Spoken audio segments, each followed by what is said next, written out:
Hello, everybody, and welcome to Athletics Weekly's Ask the Athlete. I'd like to think of myself still as an athlete, except maybe I'm going to have to run some masters events to really qualify. Obviously, most of my athletics career, actually, by the way, I'm Steve Cram. Did I say that?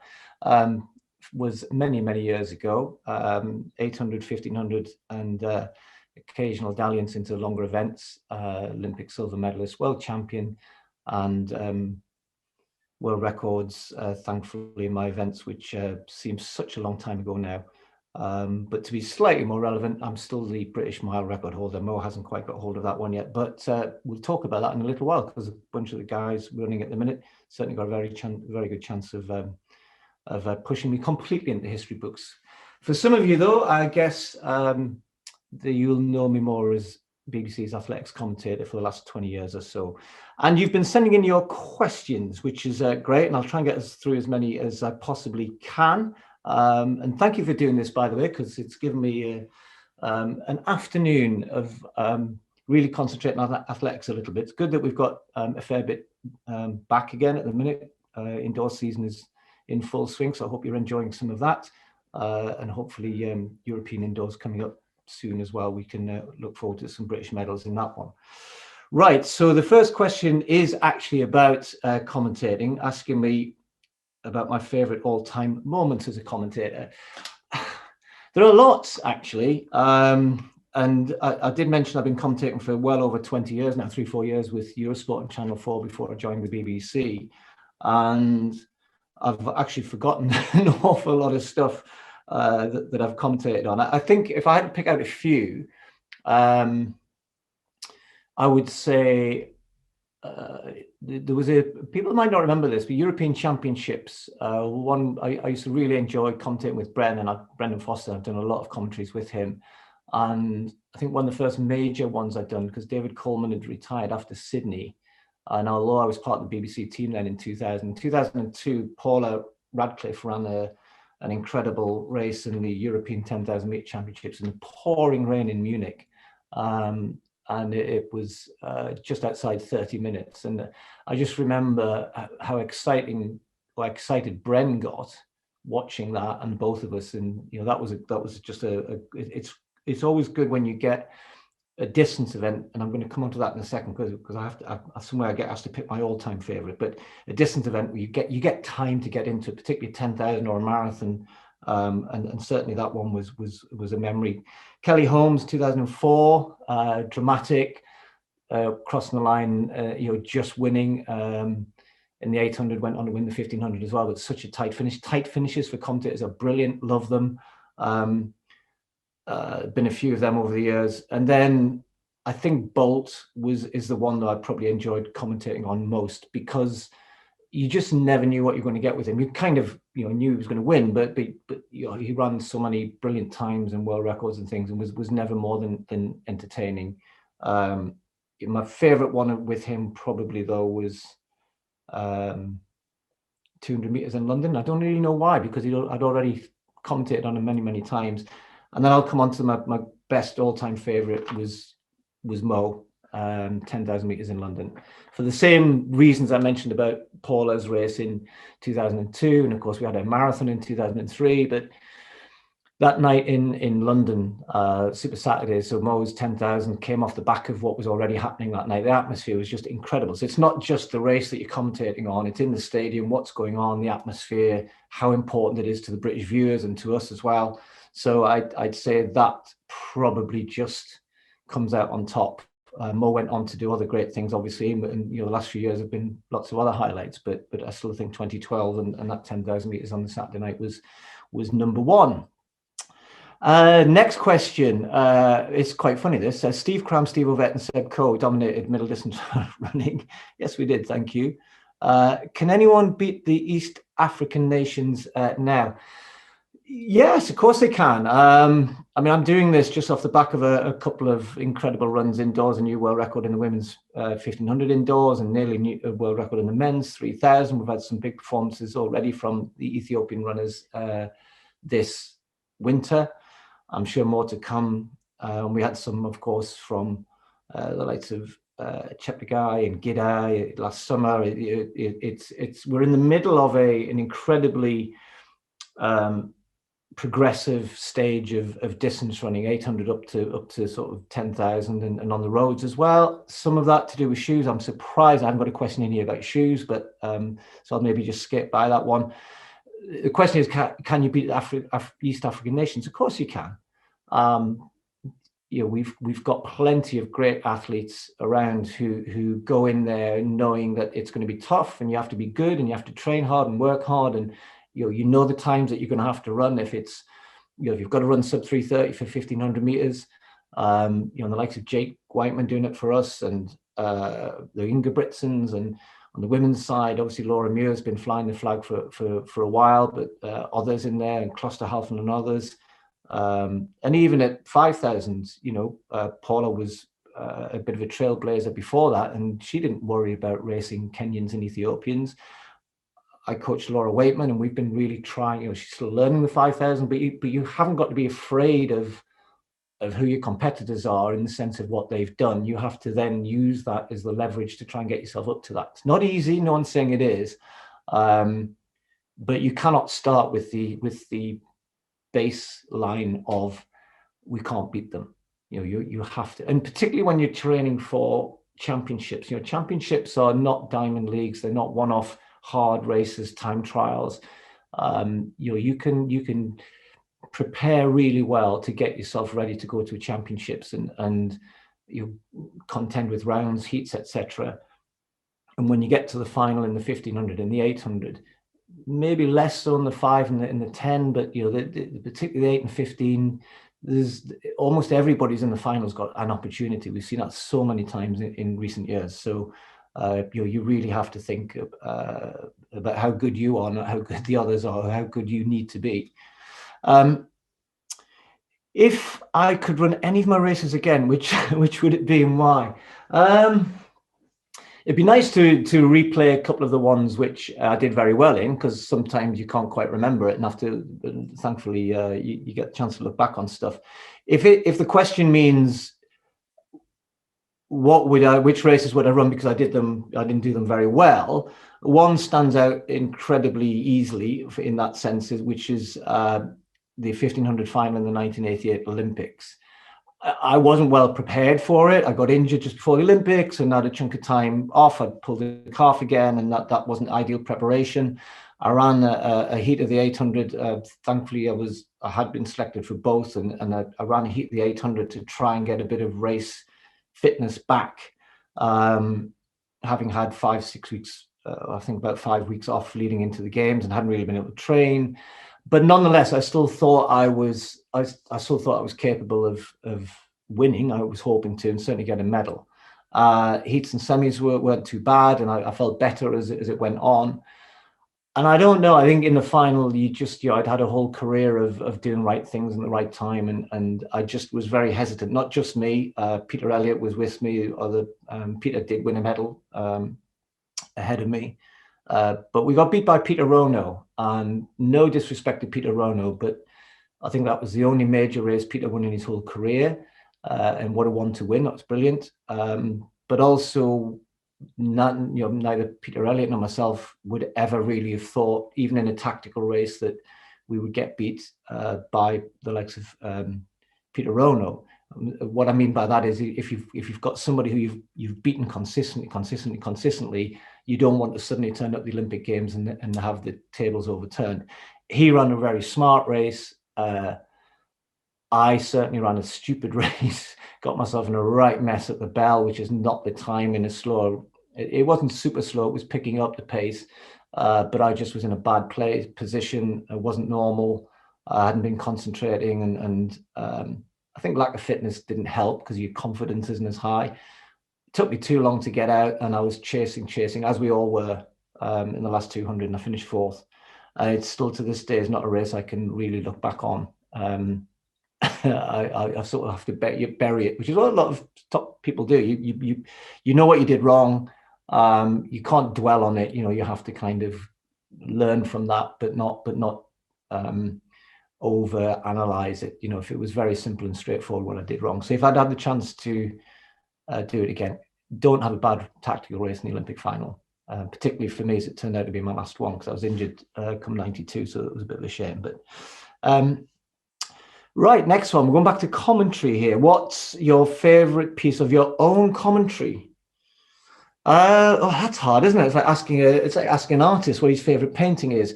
Not that I'm trying to say that I paint pictures with words or anything. For a long time, oddly enough, it was one of my first big commentaries with the BBC. People might not remember this, but Marion Jones won the 100 meters in Sydney by a decent margin that you wouldn't expect until we start to see Bolt doing his thing. The 100 meters normally was pretty close, and Marion won by a fair way. And oddly enough,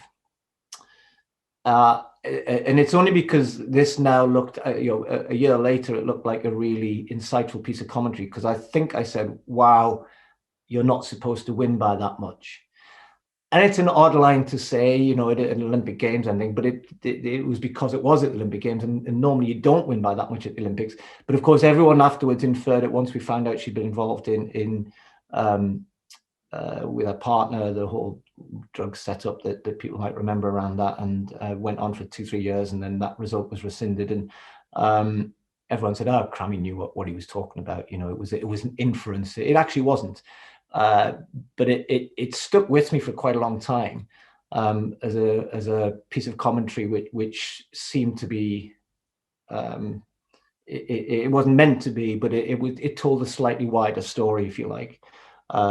And I think that's would be up there. I've already mentioned Mo Farah in 2012, which was just the best one to do. It was just the best.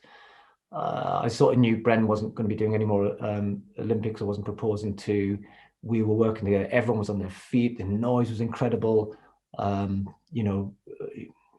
was a little bit of a sense of Mo was the favourite, and we thought he would win, but nonetheless, anything can happen. So I'd probably say that Marion Jones thing for slightly different reasons to Mo, but maybe we'll tip a hat to Mo in 2012. Next question is, bit of a daft one. Do you know who Laura Wakeman's coach is? I think this is slightly tongue in cheek, which is fine.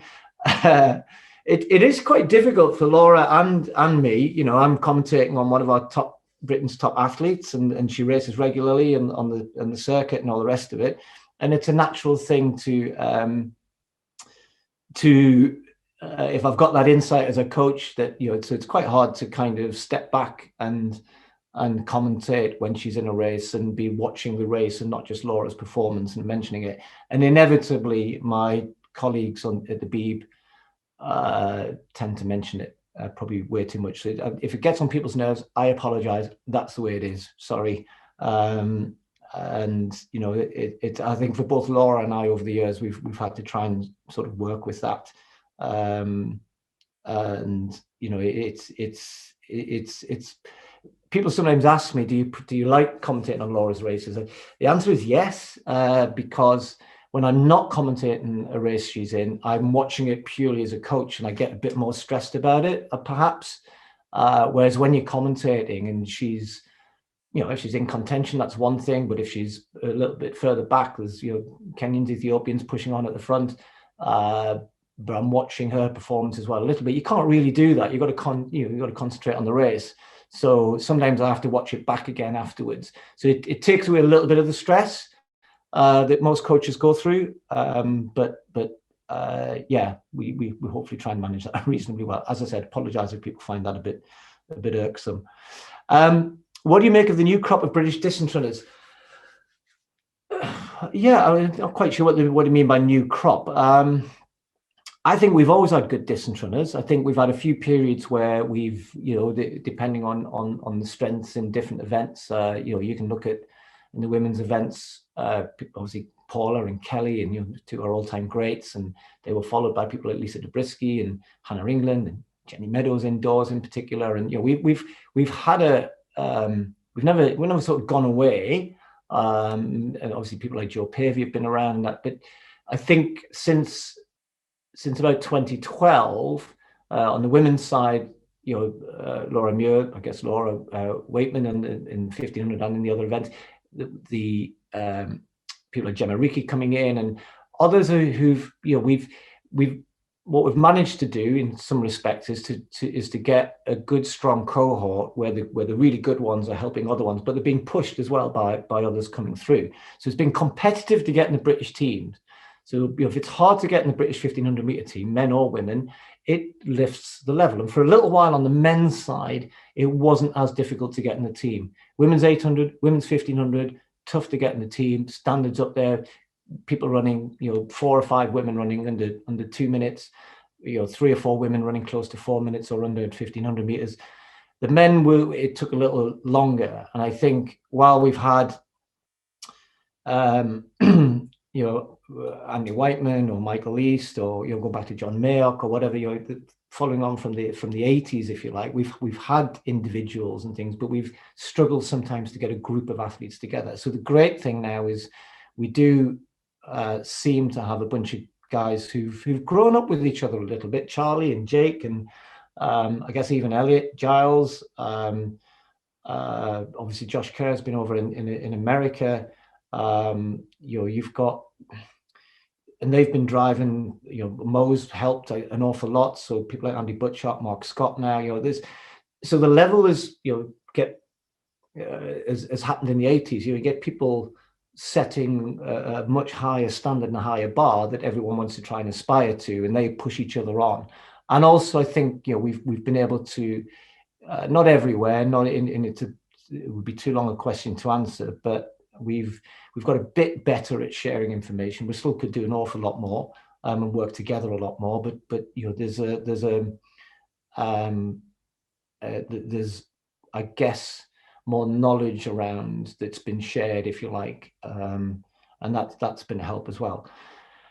We want to convert them into medals, though, don't we? We want to convert that into Olympic and world medals, and we're not far away from that now. And let's hope this year that we can manage to do that with a bit of luck. Okay, which middle distance athlete competing now would you like to compete against during your period on the track? Depends on whether you want to beat them or get beat by them. I would love to be running against Jakob Ingebrigtsen. I know the Ingebrigtsens reasonably well, particularly their dad, Henrik, who came along first. And the Norwegians have a strong bond back to what we were doing in the 80s. A lot of them, certainly as a family, I think Dad's kind of talked a lot about the big meets in Oslo over the years, back in the 70s and the 80s, and Norwegian stars as well, from Grete Waitz and Ingrid Christensen and the rest of it, and the Brits. So they've got a good kind of grounding in it. So on the occasions that I've met them, probably Jakob's the one who's more distanced from it. But I always enjoy meeting them and chatting to them on the circuit, and I enjoy watching him in particular. He's a very aggressive runner, and I would have loved, I was a little bit the same. You didn't sit and kick always. You had to sometimes, certainly if you don't possess quite the same speed, you've got to take things on and move things on. And he's got a good racing brain. So he's the sort of guy I think I would have genuinely liked to have run against, pit myself up against him. He's only going to get better though, isn't he? He seems to be. So maybe I should have picked the time, racing when he was 18 and 19, not when let's see what he does when he's 24, 25. Can't wait. Okay. Do you know what? This is this one, it's about masters athletics. So it says here, so this for those of you who have got calculators will know I turned 60 in 2020, October 2020. So it says here, the Masters world records for the 800, the 1500 and the mile for age 60. I didn't know this. Are really the world records? 2:08, 800, 4:24, 1500 and 4:49 for the mile. Does Steve think he can break a world record? No. And why does he think that not many top class athletes continue racing in the Masters? Well, I'll answer the first bit through the second bit. When you've been a top class athlete and you've been training for 20 years at that level, I had 17 years as an international athlete, started, went to Commonwealth Games when I was 17, quit when I was sort of 34. It's a big physical effort, and you carry a lot of that then into the rest of your life. They're nothing debilitating or anything for me, but you know, the high intensity of training is something which you very quickly let go, partly because of the physical requirements, but also then mentally as well. You know, it's a fantastic world to be in, but it drains you as well, good and bad. And it's nice when you step out of that world for a while and you don't really want to go back into it.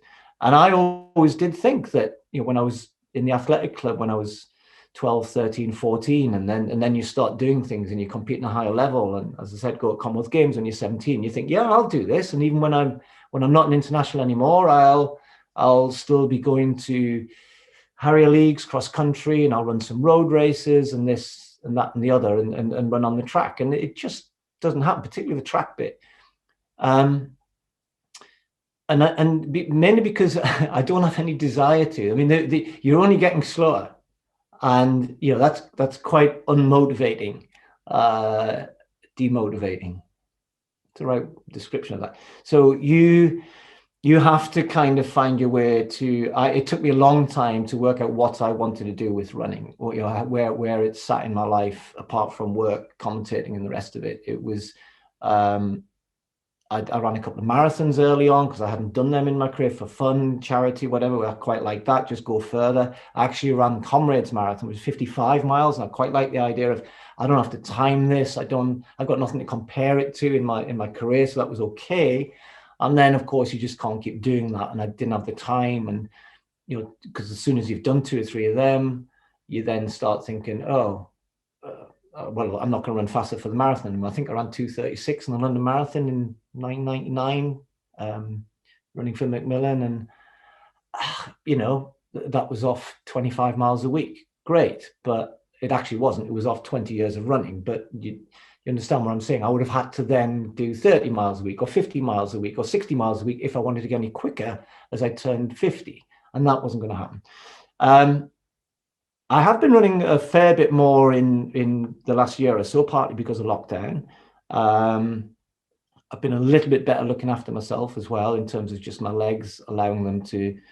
I've taken a bit more time to build up. So I have done a bit more in some miles more recently. So could I break a world record? 4:49 for the mile.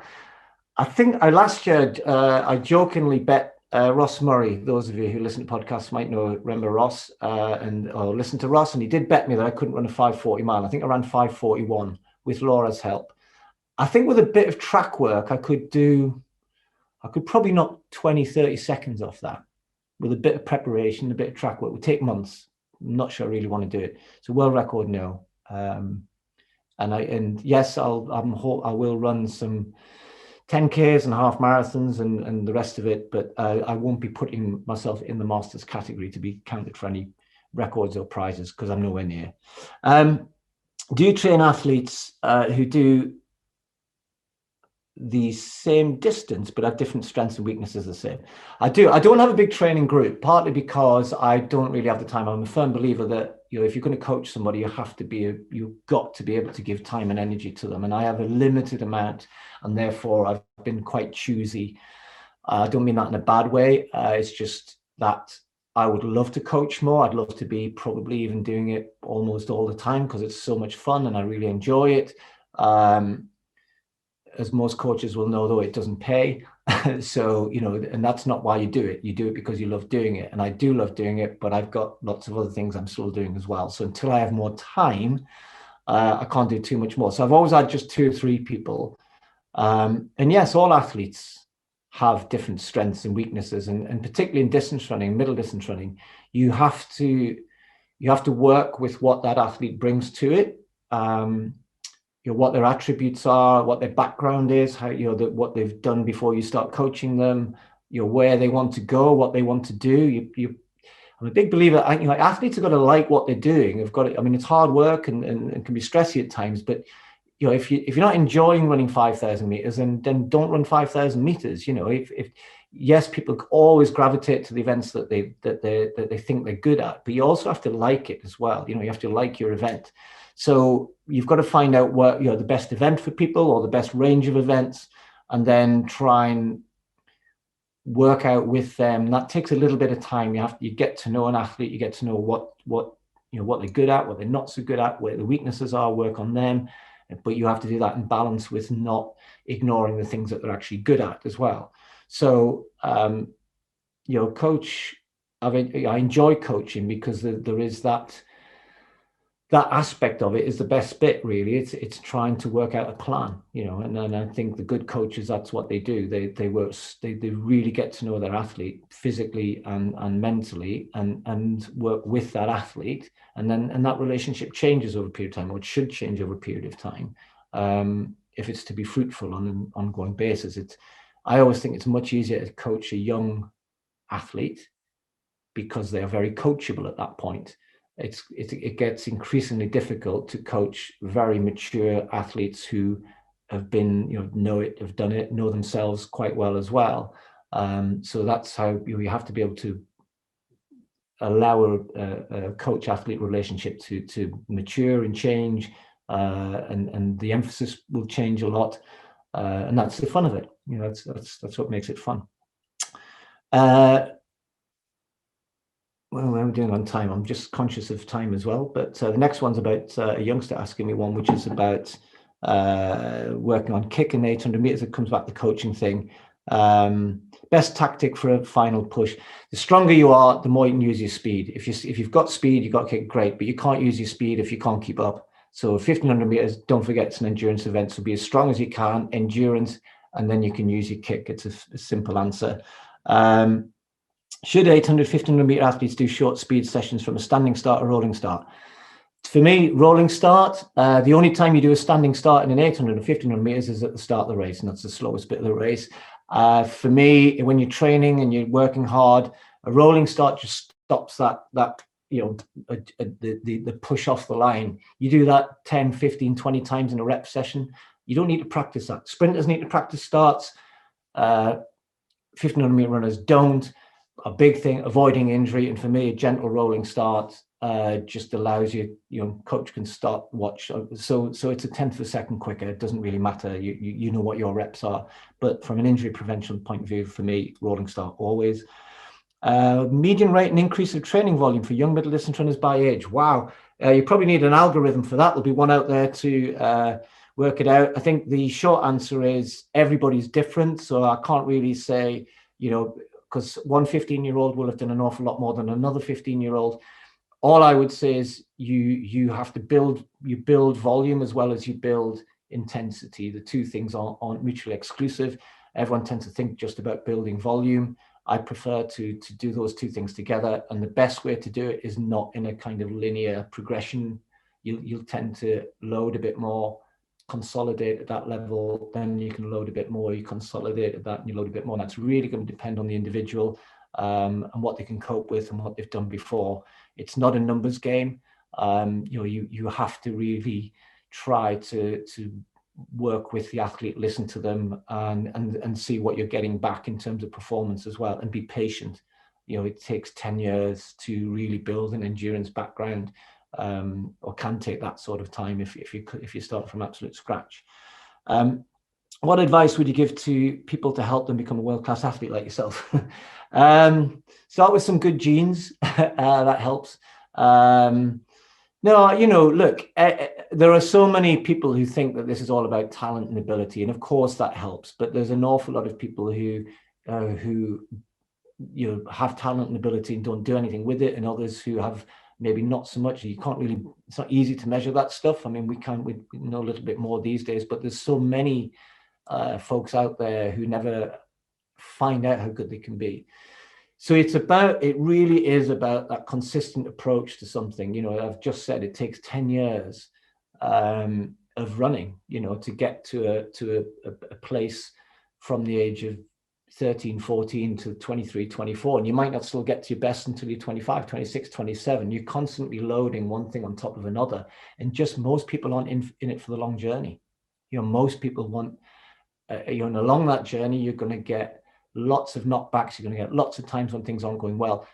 It's those who keep going, and if I had a penny for everyone who said they used to run with me or against me when I was 12, 13, 14, 15, but they stopped, and I wasn't winning. You know, there was other people ahead of me and things. I'm not kind of saying that I wasn't good. Of course I was, but there were lots of other good people around, and things just happen in our lives that particularly when we're young, that just get in the way a little bit, or you get injured and it's hard to get back. And so it's that consistent, persistent approach that you'll find most athletes have followed.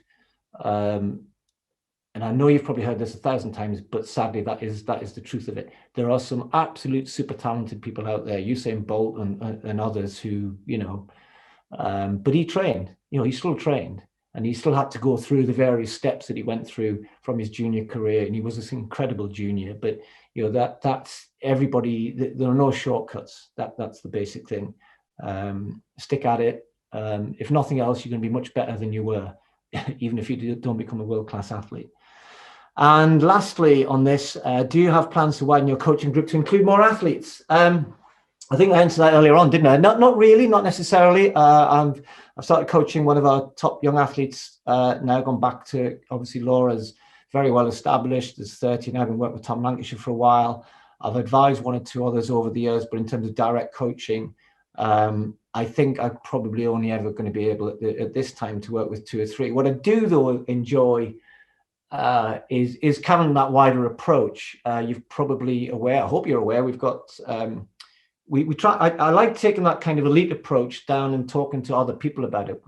We organize running events, and we've got our training camps as well, Steve Cram training camps. And I'm always interested when people come on those who are just ordinary runners, people who enjoy their running and wanting to get a little bit quicker at 5K, 10K or half marathon or whatever it might be, or just come for a social weekend. But they're all asking the same sort of questions, sometimes that the elite athletes ask. And actually the transference of knowledge is there, despite what people might think. So there's an awful lot that elite athletes do that everybody can learn from. And I'm always interested in, I've never really actually coached somebody in that world, but I've kind of pushed a lot of stuff out there, particularly through the training camps. And if you haven't signed up already, February 27th, 2:00, we're doing a virtual training camp with Athletics Weekly. So I think there are still places available for that. So get yourself signed up and you can find out what they're all about virtually in your own front room. And then you might think about coming on one of the camps when we can all get back together and enjoy our running again, which hopefully will not be too long.